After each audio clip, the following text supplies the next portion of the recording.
Wakil Ketua Dewan Pembina Partai Gerindra Sandiaga Uno menegaskan perjanjian tertulis antara Anies Baswedan dengan Ketua Umum Partai Gerindra Prabowo Subianto masih terus berlaku hingga sampai Pilpres 2024. Sandi berkata perjanjian itu ditandatangani oleh dirinya, Anies, dan Prabowo sebelum melakukan pendaftaran Pilkada DKI Jakarta 2017. Perjanjian itu dilengkapi materai dan disimpan oleh dua petinggi Gerindra, Fadly Zon dan Sufmi Dasko Ahmad.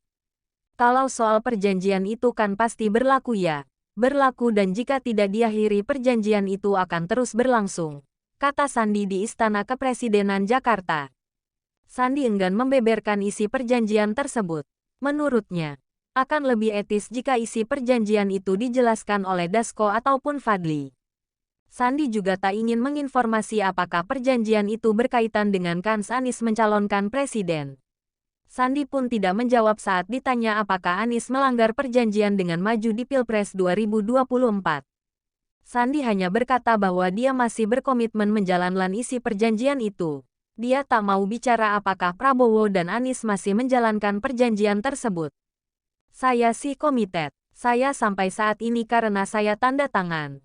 Komited dan mungkin yang lain bisa ditanyakan, ucap Sandi. Sebelumnya, Sandiaga mengungkap bahwa ada perjanjian tertulis antara Prabowo dengan Anies. Hal itu ia sampaikan saat ditanya soal Anies tak maju capres bila Prabowo masih mencalonkan diri sebagai presiden. Namun hingga kini belum ada pernyataan dari Anies Baswedan tentang perjanjian tersebut. Kami juga masih berupaya untuk menghubungi Fadly Zon untuk mengkonfirmasi soal perjanjian Anies dengan Prabowo tersebut.